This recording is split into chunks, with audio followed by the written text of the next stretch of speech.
오늘 함께 나눌 하나님의 말씀은 에베소서 5장 22절부터 28절까지 말씀입니다. 에베소서 5장 22절부터 28절까지의 말씀. 교독하시고 마지막 28절은 함께 읽겠습니다. 제가 먼저 읽습니다. 아내들이여 자기 남편에게 복종하기를 주께 하듯 하라. 이는 남편이 아내의 머리됨이 그리스도께서 교회의 머리됨과 같음이니 그가 바로 몸의 구주시니라. 그러므로 교회가 그리스도에게 하듯 아내들도 범사에 자기 남편에게 복종할지니라. 남편들아 아내 사랑하기를 그리스도께서 교회를 사랑하시고 그 교회를 위하여 자신을 주심같이 하라. 이는 곧 물로 씻어 말씀으로 깨끗하게 하사 거룩하게 하시고 자기 앞에 영광스러운 교회로 세우사 티나 주름 잡힌 것이나 이런 것들이 없이 거룩하고 흠이 없게 하고. 함께 읽겠습니다. 이와 같이 남편들도 자기 아내 사랑하기를 자기 자신과 같이 할지니 자기 아내를 사랑하는 자는 자기를 사랑하는 것이라.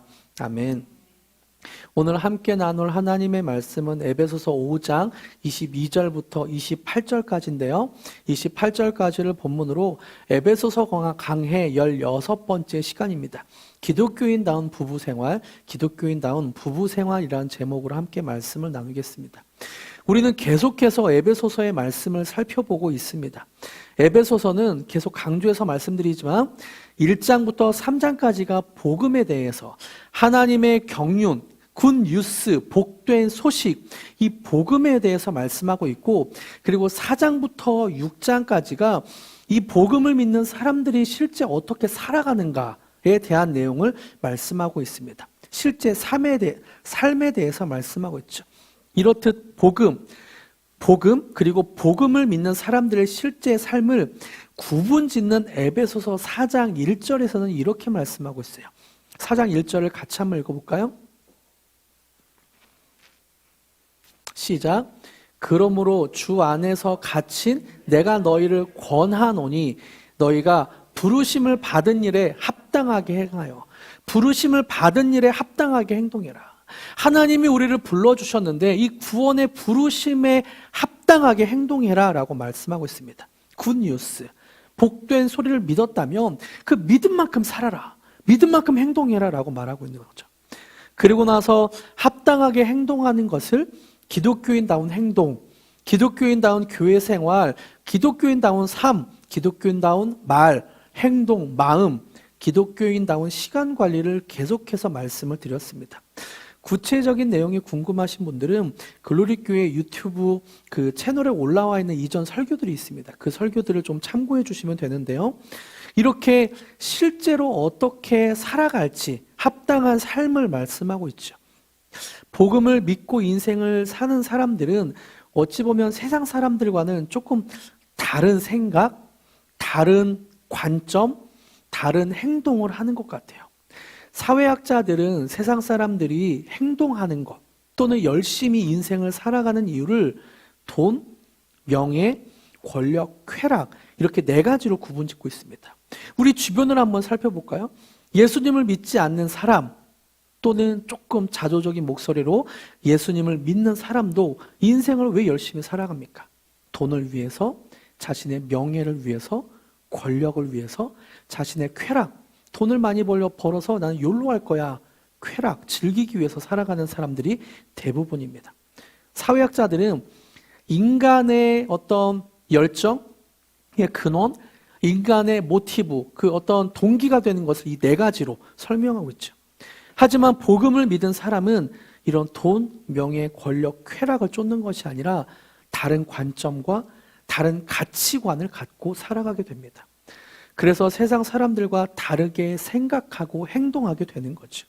우리는 이런 사람을 기독교인, 크리스찬이라고 합니다. 크리스찬이란 영어로 in Christ잖아요. 예수님 안에 살아가는 사람. 돈 안에 살아가는 것이 아니라, 명예 안에 살아가는 것이 아니라, 권력, 쾌락 안에 살아가는 것이 아니라 예수 안에 살아가는 사람, in Christ, 크리스찬이라고 부릅니다. 제 개인적으로도 이번 주에 세상 사람들과는 조금 다른 관점에서 다르게 행동했던 사건이 기억나는데요. 금요일 날 한번 말씀드렸지만 좀 더 자세하게, 그때는 이제 그 유튜브로 방송이 되지 않아서 좀 더 자세하게 설명을 드리면, 월요일에 아내와 말다툼을 집에서 조금 했어요. 그리고 나서 제가 기분이 상한 상태로 교회에 왔습니다. 저희 교회에 방문해 보신 분들은 알겠지만 교회 주차장 입구에 주차 입구가 있고 이렇게 차를 한 대 댈 수 있는 공간이 있어요. 근데 여기에 두 대를 대면 차가 들어가기가 굉장히 어렵습니다. 여기 벽이 있고 지하에 내려갈 때 차가 두 대 돼 있으면 꺾어서 들어가기가 되게 어려워요. 근데 누가 이곳에 카니발을 대는 거예요. 큰 차를. 관리소장님도 안 계셨었는데 차들이 오가기 굉장히 어렵게 이제 뭐 이렇게 직진했다가 후진했다가 계속 몇 번을 해서 들어가야 되는, 그렇게 어렵게 주차를 해놨더라고요. 주차장 안을 제가 들여다보니까 주차할 공간이 몇 곳이 있어요. 근데 거기다 그렇게 해놓은 거예요. 그래서 한참을 고민하다가 아까 말씀드렸지만 아내와 말다툼을 해서 제가 기분이 상당히 안 좋은 상태였습니다. 그래서 한참을 고민하다가 내가 조금 안 좋게 표현하면 어떡하지? 한참을 고민하다가 전화를 걸었어요. 굉장히 공손하고 일부러 더 제가 기분이 안 좋은 상태라는 걸 들키지 않기 위해서 더 공손하고 더 친절하게 전화를 했습니다. 상대편에서 어느 아주머니가 전화를 받더라고요. 제가 주차 여기 통행이 어렵고 안에 주차 공간이 있는데 좀 이동 주차 가능하시겠습니까? 얘기하니까 그쪽 편에서 화를 막 내더라고요. 지금 자기는 밥을 먹고 있고 이 건물에 온 것이기 때문에 이동 주차할 수 없다니까 확 끊어버리더라고요. 순간 아까 말씀드렸죠? 기분이 상한 상태에서 이런 일을 겪으니까 속으로 막 이런 생각이 드는 거예요. 잘못은 네가 했잖아. 나는 최대한 내 감정을 누르면서 친절하게 말했는데 화를 내? 네가 잘못했는데? 이런 몰직한 사람이라고. 그러면서 순간 화가 막 올라오는 거예요. 이걸 내가 어떻게 대처해야 될까 한참을 고민했습니다. 밖에서 서성이면서 화가 안 가라앉아서 서성이면서 한 20분간을 그렇게 전화를 끊고 나서 이렇게 서성였던 것 같아요. 다시 전화를 할까? 차 뺄 때까지 기다릴까? 한참을 서성이다가 그 사람하고 마주치기 싫어서 교회로 우선 올라왔습니다. 여전히 화가 누그러지지 않더라고요. 그러면 잠잠히 큐티를 했어요. 그때 제 마음에 이런 생각이 떠오르더라고요. 화를 다른 사람에게 쏟아붓는 것을 하나님은 어떻게 생각하실까? 내가 화를 내는 걸 하나님은 어떻게 생각하실까? 잠잠히 이런 내 모습을 하나님의 시각으로 묵상했습니다. 그랬더니 제 마음에 내가 다른 사람에게 친절하게 하면 다른 사람이 나를 꼭 친절하게 해줘야 된다. 내가 공손하게 말하면 다른 사람도 나를 공손하게 대해줘야 된다라는 어떤 거짓 메시지가 있더라고요. 그래서 다른 사람이 나에게 친절하게 대응하지 않으면 화가 나는 것을 발견하게 됐고, 여러 가지 상황이 있었지만 화가 나는 것을 발견하게 되었고, 제 화가 난 마음을 하나님 앞에 그대로 드렸습니다. 그리고 다른 사람이 친절하게 나를 응대하지 않는다고 화를 내는 것을 하나님은 어떻게 생각하십니까? 고민했고, 내가 하나님 앞에 친절하지 않고 내가 하나님 앞에 지었던 죄들이 막 떠오르는 거예요. 그렇구나. 나도 하나님 앞에 친절하지 않았구나. 나도 하나님 앞에 죄를 어마어마하게 짓고 있었구나. 그러면서 하나님의 사랑과 은혜가 나를 이렇게 감싸주자 어느샌가 주차 문제로 화가 났던 마음은 사라지고, 하나님도 나를 이렇게 용서하시고 사랑하시는데 내가 무엇이라고 다른 사람에게 화를 낼까라는 생각에 마음이 여유롭고 평화롭게 되었습니다. 근데 기독교인은 이런 것 같아요. 기독교인은 세상 사람들과는 다른 관점, 다른 생각, 다른 가치관으로 살아가는 사람입니다. 당연하게 화를 낼 수 있고 정의를 위해 큰 소리 낼 수 있지만 하나님의 생각을 묻고 그 뜻대로 살아가는 사람이 기독교인 크리스찬이죠. 오늘 본문에서도 세상과는 다른 관점, 다른 생각, 다른 가치관으로 부부관계를 설명해 주고 있습니다. 우리가 살아가는 세상을 보면 부부 생활을 그만두고 싶어서 이혼하는 사람들이 늘어나고 있습니다. 여러 가지 피치 못할 개인적인 이유, 사정들이 있을 수도 있다는 생각이 듭니다. 하지만 많은 사람들은 자신의 인생을 즐기기 위해 더 이상 고단한 결혼 생활을 이어가지 않으려고 이혼합니다. 또 젊은 사람들 중에 결혼 생활에 필요한 재정이 많이 든다는 점과 다른 사람과 성격을 맞춰가면서 사는 것에 필요하다 그러면서 호소하면서 비혼주의자가 되겠다는 사람들도 많아지고 있습니다. 뿐만 아니라 결혼을 해서도 자녀를 낳지 않은 딩크족이 생기기도 했죠. 이런 세상 사람들은 결혼을 자신의 어떤 즐거움, 쾌락을 위해 살아가고 있습니다. 하지만 성경은 이런 관점과는 다른 관점을 가지라고 말씀하고 있어요. 내가 즐기기 위해 결혼하는 것이 아니다. 다른 관점을 가져라 라고 말씀하고 있습니다. 어떻게 다른 관점을 갖게 될까요? 성경은 아내에게 남편을 이렇게 하라고 말씀하십니다. 22절부터 24절까지 같이 한번 읽어볼까요? 시작. 아내들이여 자기 남편에게 복종하기를 주께 하듯 하라.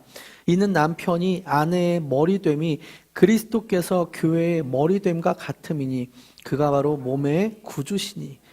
그러므로 너희 교회가 그리스도에게 하듯 아내들도 범사에 자기 남편에게 복종할지니라.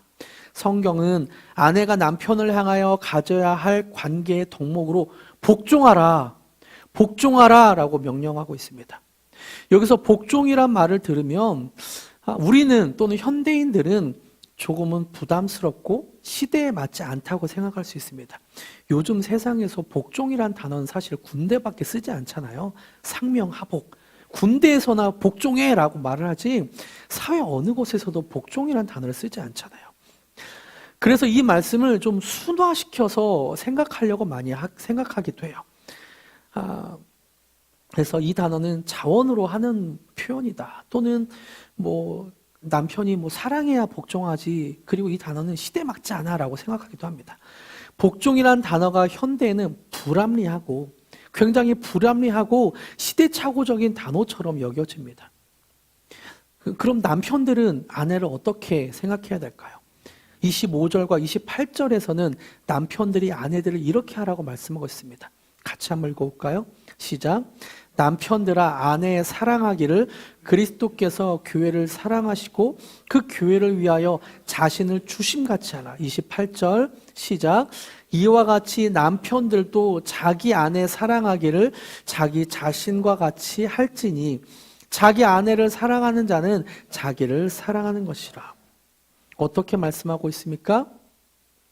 남편들아 아내를 사랑해라. 어떻게요? 자기를 사랑하는 것 같이. 자기 몸을 사랑하는 것 같이 배고프면 밥을 먹고 우린 졸리면 자잖아요. 우리의 몸을 끔찍히 생각하면서 그 필요를 다 채워주잖아요. 아내를 그렇게 자기 몸처럼 사랑하라 라고 말하고 있습니다. 남편이 아내를 향하여 가져야 할 관계의 덕목은 사랑입니다. 그래서 어떻게까지? 예수님이 교회를 위해 죽으셨던 것 같이 그렇게 사랑하라고 말씀하고 있죠. 저는 여기서 성경이 제시하는 사랑의 헬라어 원어를 좀 살펴보고 싶어요. 다 아시겠지만 성경에는 세 가지 사랑이라는 단어가 쓰이고 있습니다. 첫 번째 에로스라는 단어로 자기 자신의 욕구를 해결하기 위해 다른 사람을 욕망하는 어떤 육체적인 관계와 같은 것을 에로스적인 사랑이라고 표현합니다. 그리고 두 번째 필레오라는 단어도 있습니다. 이 필레오는 동료끼리의 호의, 우정 또는 동정에 대한 마음, 이런 우정 같은 것들을 필레오, 사랑이라고 씁니다. 그리고 마지막으로 세 번째, 오늘 쓰인 단어 이 사랑은 아가파오라고 쓰고 있습니다. 아가페에서 파생된 말로 아낌없이 주는 사랑, 대가 없이 희생하는 사랑, 이것을 아가페라고 쓰고 있죠. 이것은 인간에게 해당되는 사랑이 아니라 하나님이 우리를 사랑하실 때 어떤 신적인 사랑을 표현할 때 이 아가페의 단어를 쓰였습니다. 인간은 하나님과 같이 희생하거나 대가 없이 사랑할 수 있는 존재는 아니에요. 그런데 오늘 본문에서는 남편이 아내를 자신의 목숨까지도 아낌없이 대가 없이 주신 예수님의 사랑과 같이 이렇게 해라 라고 말씀하고 있죠. 아내가 남편에게 복종하는 것은 불합리해 보이고 남편이 아내를 아가페하는 것은 불가능한 것처럼 여겨집니다. 그래서 다양한 주석과 설교들을 제가 한번 찾아봤어요. 이것이 어떻게 가능한가? 이게 이런 불합리한 것을 하나님은 우리에게 왜 주셨을까? 여러 신학자들은 아내가 남편에게 복종하라는 것은 굴종을 의미하는 것이 아니라 자원에서 하는 것이다 라고 해석하기도 하고, 또 아내는 괴물 같은 존재를 사랑하는 것이 아니라 사랑하는 사람에게 복종하는 것이다 라고 불합리해 보이는 것을 이렇게 이해시켜 주더라고요. 해석해 주더라고요. 또 남편은 아내를 아가페로 사랑하기 위해 다른 여인에게 에로스, 몸을 주지 말아야 된다. 이렇게 하기도 하고, 이렇게 해석하기도 하고, 또 이 사랑은 예수님과 같이 희생하고 섬기는 사랑을 표현한 것이다 라고 해석해주는, 말해주는 분들도 있었습니다. 네, 저는 이 말씀들이 다 틀리지 않은 말씀이라고 생각을 해요. 그런데 한편으로 생각해 보고 싶은 것이 있어요. 이런 해석들은 어떻게 우리가 실천할 것인가, 우리가 어떻게 이것을 이룰까에 대해서 주목해서 보고 있는 것 같아요. 어떻게 실천할까를 고민하니까 불합리하고 불가능한 것들을 최대한 가리려고 노력하는 것으로 보여집니다. 하지만 저는 이 말씀을 어떻게 실천할까, 어떻게 지킬까라는 관점이 아니라 하나님이 이 말씀을 왜 주셨는가를 한번 살펴보았습니다. 하나님이 왜 주셨나를 살펴보니까 하나님의 마음을 더 깊이 이해하게 되고, 이것이 가능할 수도 있겠다, 우리의 부부 생활에 가능할 수도 있겠다라는 생각을 갖게 되었습니다. 하나님은 우리에게 이렇게 불합리해 보이고 불가능한 것 같은 말씀을 왜 주셨을까요? 아까도 말씀드렸지만 처음에도 말씀드렸지만 기독교인은 in Christ, 복음 안에, 예수 안에 살아가는 사람입니다. 그래서 복음으로 세상을 해석하고 살아가는 사람이죠. 세상 사람들과는 다른 관점, 다른 생각, 다른 가치관으로 살아가는 사람이라고 했습니다. 그렇다면 에베소서 5장이 있는 본문도 복음을 믿는 사람들이 하는 행동, 즉 복음 중심으로 해석해야 한다고 생각합니다. 복음을 믿는 사람들이 이 말씀을 대한다면 어떻게 생각해야 될까요? 복음을 믿는 사람들이 남편에게, 아내에게 이렇게 해라라는 말씀을 받아들인다면 어떻게 볼 수 있을까요? 먼저 복음을 믿는 아내는 이렇게 말할 것 같아요.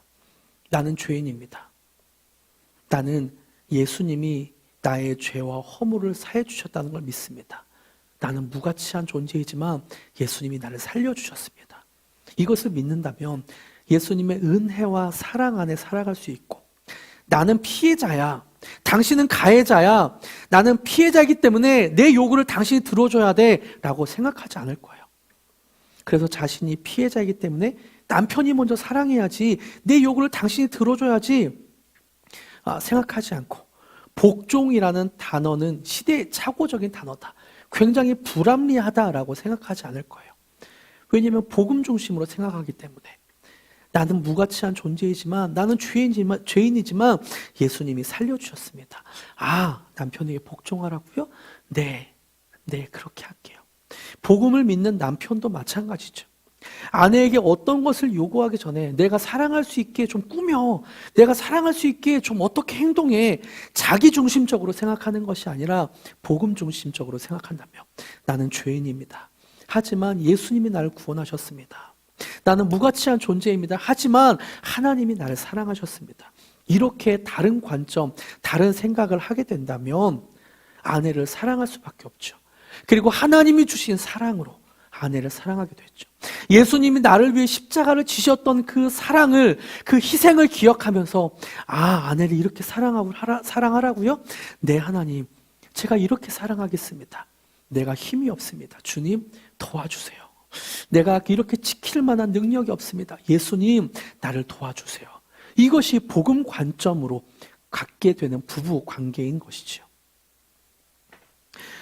예수님의 핏값으로 살아가는 남편이 어떻게 아내가 아닌 다른 사람과 바람을 피울 수 있고 돈이나 자신의 명예를 위해 가정을 희생시킬 수 있겠습니까?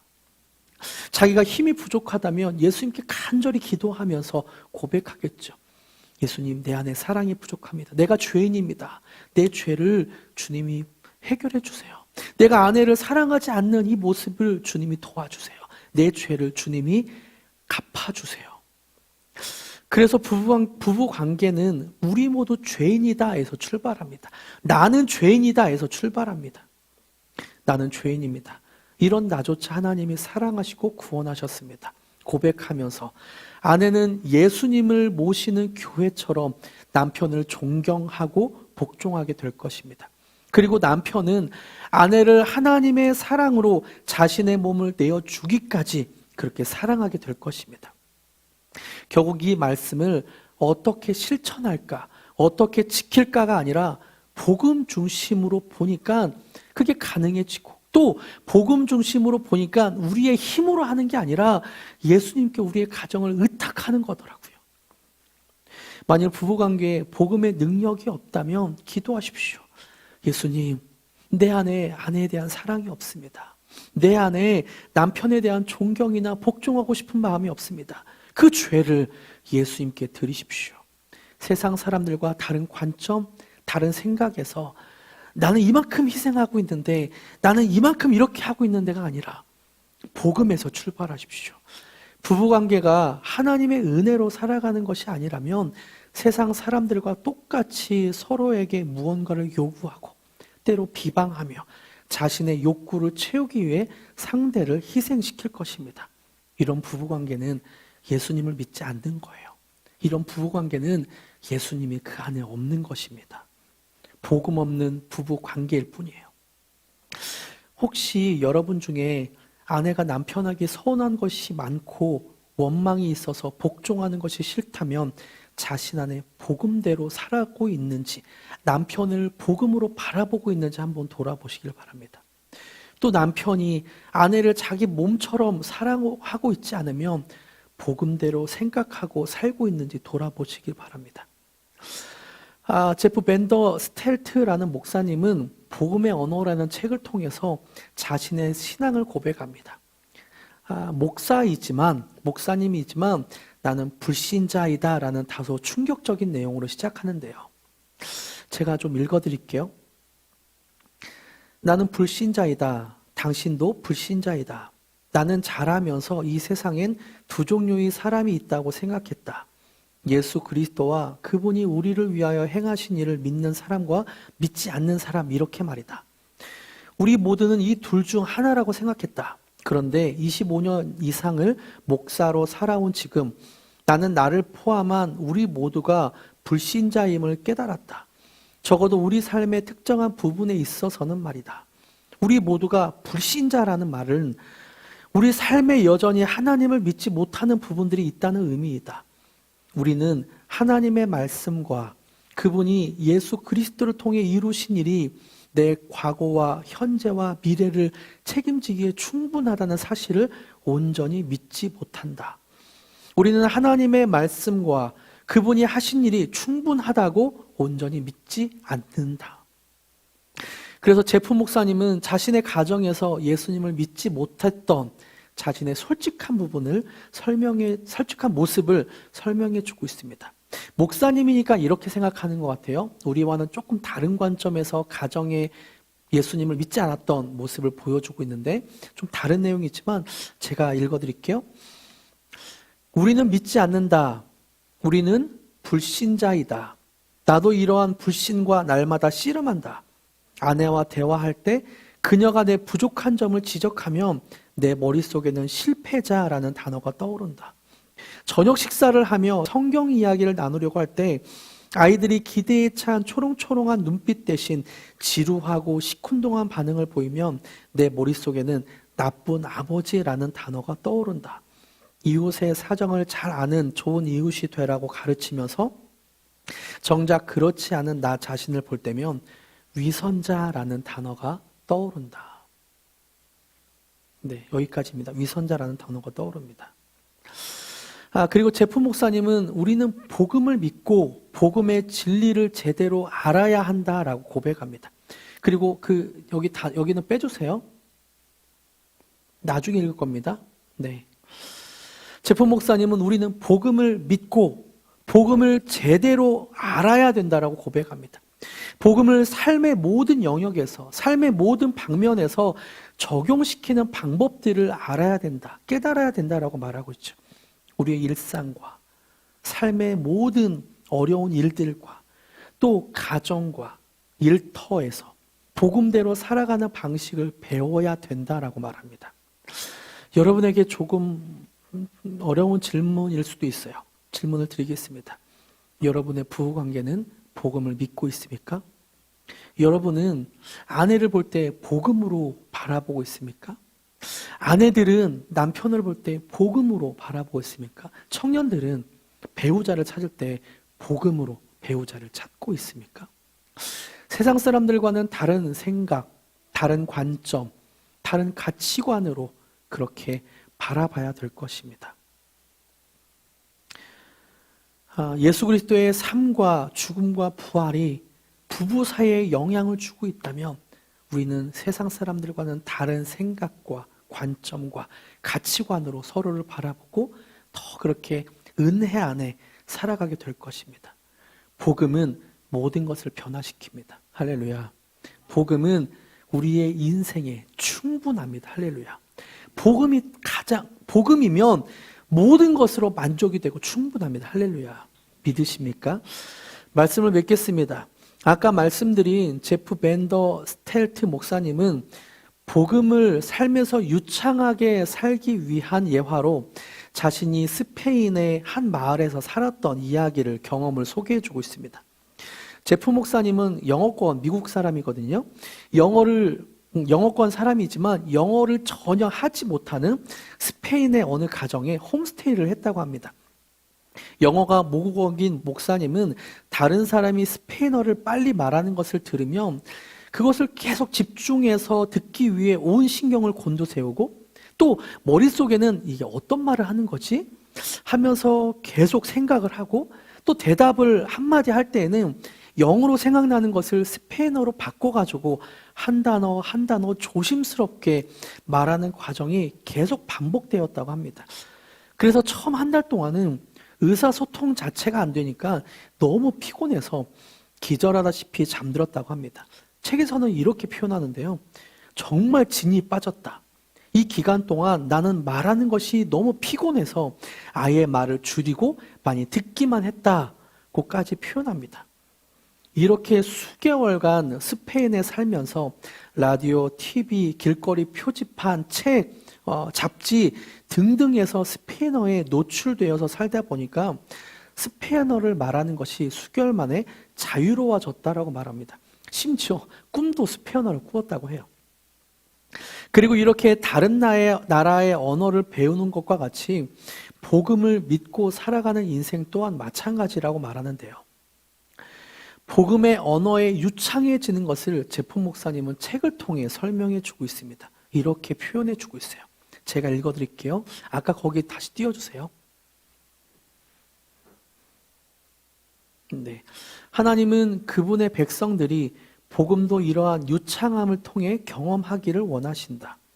하나님은 우리가 우리 주변 세상과 우리 내면의 세계를 복음의 렌즈로 예수 그리스도와 그분이 하신 일을 통해 드러난 하나님의 진리로 해석하기를 원하신다. 복음에 유창한 사람들은 예수 그리스도와 그분의 하신 일을 통해 모든 것을 생각하고 느끼고 감지하는 사람들이다. 그들은 세상을 다르게 바라본다. 그들은 남들과 다르게 생각한다. 그들은 남들과 다르게 느낀다. 그들은 다른 사람들의 이야기를 들을 때 이렇게 생각하며 듣는다. 이 내용이 복음의 진리와 어떤 연관이 있을까? 오늘 이 사람에게 예수와 그분이 행하신 일이 어떻게 좋은 소식이 될 수 있을까? 지금 이 상황 가운데 어떻게 하면 복음의 소망을 전해서 그로 구원을 경험하게 하고 예수님께 영광을 돌릴 수 있을까? 이러면서 우리가 복음의 언어에 유창해지는 방법을 계속 듣는 거라고 해요. 듣는 거라고 말해주고 있습니다. 스페인의 마을에서 그 스페인어에 계속 노출시켰듯이 우리도 복음에 유창해지기 위해서는 복음에 계속해서 우리가 노출시켜야 된다. 예배를 통해서, 말씀을 통해서, 찬양을 통해서, 주변에 믿는 사람들을 통해서 처음에는 계속 그렇게 노출시키다 보면 어느샌가 자연스럽게 꿈에서도 복음을 이야기할 수 있는 정도까지 된다. 그리고 다른 사람을 만날 때 세상 사람들에게 영향을 받는 것이 아니라 복음 중심으로 계속 생각하고 자연스럽게 그렇게 전하게 된다라고 이야기합니다. 여러분, 복음을 믿는 사람은 세상 사람들과는 다른 생각과 다른 관점, 다른 가치관으로 살아가는 사람입니다. 모든 인생과 시간, 행동을 복음으로 해석하고 하나님의 뜻을 묻는 사람입니다. 특별히 부부 관계에서 복음으로 살아가는 사람은, 복음 중심인 부부 관계는 하나님이 이루어 가십니다. 내가 이렇게 해야지, 내가 이렇게 해야지가 아니라 예수 그리스도가 우리 가정의 중심이 되어주시고, 예수 그리스도가 우리에게 힘을 주시고, 예수 그리스도가 우리에게 은혜와 능력을 베푸셔서 우리 부부를 더 하나님의 은혜 안에, 사랑 안에, 평강 안에 그렇게 지켜주실 것입니다. 이번 주에도 이렇게 복음의 언어로 유창하게 말하며 살아가는 저와 여러분이 되길 축복합니다. 우리 부부가 복음 중심으로 살아가는 저와 여러분이 되길 축복합니다. 함께 복음이 내 삶의 전부입니다 라고 고백하면서 예수로 나의 구주 삼고를 함께 찬양하기로 합니다.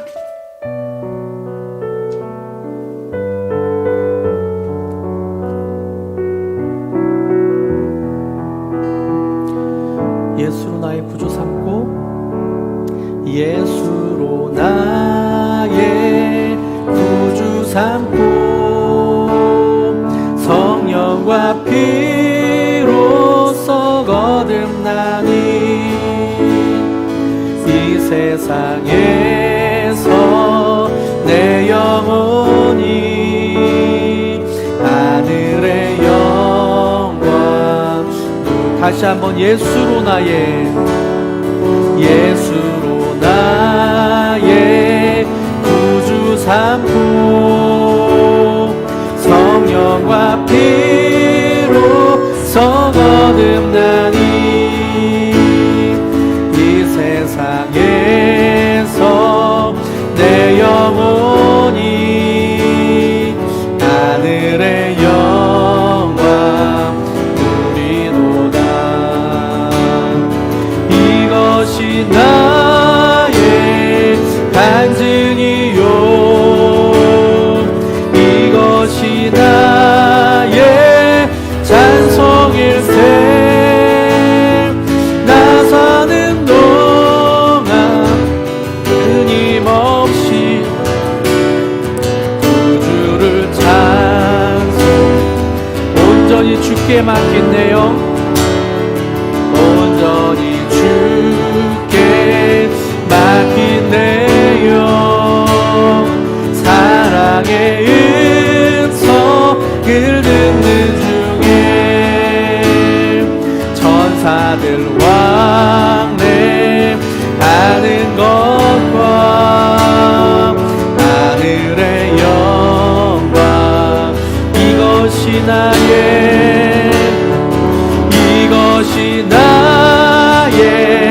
간증이요, 이것이 나의 찬송일세. 나 사는 동안 끊임없이 구주를 주 안의 기쁨 누림으로, 주 안의 기쁨 누림으로 마음의 풍랑이 잔잔하니 세상과 나는 한 곳 없고 구속한 주만 보이도다. 이것이 나의 간증이요, 예 찬송일세. 나 사는 동안 끊임없이 주를 찬송. 이것이 나의 간증이요, 이것이 나의 간증이요, 이것이 나의 찬송일세. 나 사는 동안 끊임없이 주를 찬송하리로다. 이 시간 함께 1분간 같이 기도하기로 합니다. 함께 기도할 때 자신의 정말 복음 중심으로 살아가고 있는지, 복음을 믿고 살아가고 있는지 한번 돌아봅시다. 그리고 우리의 부부관계가, 또 청년들은 배우자를 바라보는 그 시점이 복음 중심으로 생각하고 있는지 한번 생각해 봅시다. 그리고 만약에 죄를 짓고 있다면, 복음 중심으로 살고 있지 않다면 그것을 예수님께 드립시다. 예수님, 내가 죄인입니다. 이 죄를 받아주시옵소서. 그리고 정결의 옷으로 나를 입혀주시옵소서. 나는 그 말씀을 지킬 힘이 없습니다. 지킬 능력이 없습니다. 예수님이 나의 구주가 되어주셔서 나를 인도하여 주시옵소서. 나에게 주님의 능력을 더하여 주시옵소서. 이렇게 같이 한번 1분간 같이 기도하시겠습니다. 하나님, 오늘도 주 앞에 섭니다. 예수 그리스도의 능력을 바라보며, 예수 그리스도의 은혜를 바라보며 섭니다. 내가 죄인입니다. 내가 죄인입니다. 하나님, 내가 여전히 부부관계에서 죄를 짓고 있고, 여전히 내 중심으로, 내 생각대로, 내 관점대로 살아가고 있는 것들을 주님께 고백합니다. 예수님, 내 죄를 사하여 주시옵소서. 예수님, 내 죄를 사하여 주시고, 그리고 예수님의 힘과 능력을 허락하여 주시옵소서. 나는 그것을 행할 능력이 없습니다. 힘이 없습니다. 오직 주님의 힘을 의지하오니 주님 우리를 붙잡아 주시옵고 주의 능력을 강권적으로 허락하여 주시옵소서. 하나님, 우리가 주님 앞에 기도했습니다. 예수 그리스도의 힘과 능력을 간구했습니다. 내가 여전히 죄인된 상태로 살아가는 것들을 주님께 솔직하게 고백했습니다. 그 고백이에 예수의 보혈이 덮이게 하여 주시옵소서. 그 십자가의 능력이 우리 안에 살아 운동력 있게 하여 주시옵소서. 그래서 우리의 부부관계가 하나님이 다스리는 부부관계, 하나님의 나라가 되게 하여 주시고, 하나님의 은혜와 평강이 넘치는 부부가 되게 하여 주시옵소서. 내가 먼저 내 죄를 하나님 앞에, 예수님 앞에 고백하게 하여 주시고, 그리고 내가 이 하나님의 말씀을 행할 능력이 없음을 솔직하게 고백할 때 주님의 은혜와 평강과 예수 그리스도의 능력을 허락하여 주시옵소서. 그렇게 행하실 주님을 찬양하며 예수님의 이름으로 기도드립니다.